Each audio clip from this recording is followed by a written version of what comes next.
सूरत नवसारी की एक महिला जो बेलारूस में फंसी हुई थी सूरत पहुंची। आप बने रही भारत 24 एक्सपी न्यूज संपादक मनदीप भाई देसी पत्रकार की रिपोर्टिंग।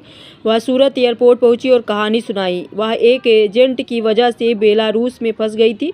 उसे स्ट्रॉबेरी पैकिंग में 50 से 60 हज़ार रुपये की सैलरी भेजी गई थी। वह बेलारूस गई और उसे एक अस्तबल में काम करने के लिए मजबूर किया गया।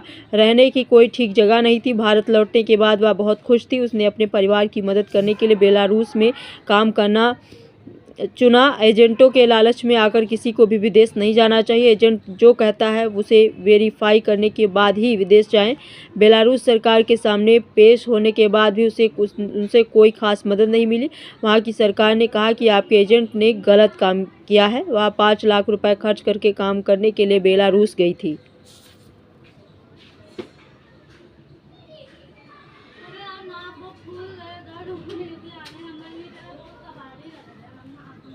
मैं पहला ज महीना हूँ जे तबेलामां हती ने त्यारे मैं ए लोकने कॉन्टेक्ट करती हती के आ लोको 3 इंडियन छोकरा जता रह्या मारा पासे हता ए हूँ एकली ज छूं तो बी ए लोको मानना नहीं ने कि अत्यारे बीजा आवशे कोई आव्या नहीं। तो बी मैं 7-8 दिवस 5 दिवस काम कर्युं ने बीजा एम रही 2-3 दिवस पछी ए लोकोए राजीनामું मुकाव्युं। पछी मैं एम कीधुं के भाई मने पेला विपुलभाई ने कीधुं के तमारी पासे मने बोलाई लेव नहीं तो बीजी जग्याए बीजा छे एमनी पासे मने मोकली आपो। कोई मने हरखो जवाब नहीं आपता था। प्लस मैं मिक्स में आवी ने पछी मारा हाथे ए लोको गमे तेम बोलवा लाग्या के तू तबेलामां गायनुं दूध काढावता हता। તમને શું કીધું તું તેમ જોબનું? जॉब माटे एवुं कीधुं हतुं के स्ट्रॉबेरी पेकिंग ने वेर हाउस मतलब एम કેટલો પગાર આપશે એવું કીધું તું? 70-80 હજાર પગાર कीधुं। અને પછી શું કામ કરાવ્યું? 8 કલાકના ને તબેલામાં दूध કાઢવા મોકલી આપ્યા। અમે કઈ ગાયનું કરવા નહીં ગયેલા, અમને કઈ કામ કરવામાં અમને વાંધો નહીં હતો ને જે કામ કરવા માટે જ ગયેલા। અમે છોકરા મૂકીને શાના માટે દેવું કરી નહીં ગયા? અમે બી દેવું કરવાનું। હવે અહીંયા હું આવી છું, દેવું કોણ કાઢવાનું? પેલા ભાઈ એજન્ટ માટે શું કહેશો?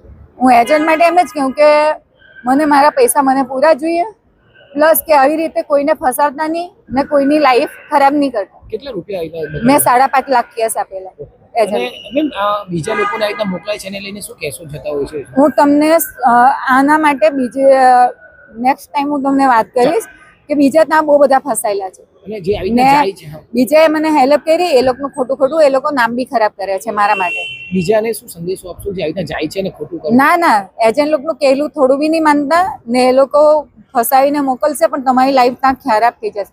આજે જ મને પ્લેનમાં પંજાબના ને રાજસ્થાનના ને છોકરા લોકો સ્ટુડન્ટમાં ગયેલા ને એ પોતે કહેતા હતા કે ત્યાંના વ્યક્તિમાં 40,000 ને 50,000 પગાર નથી તો આપણો તો હું અહીં આટલો બધો એવી રીતે મને ગુડ કરીને લોકો મને આજે એ કરતા હતા।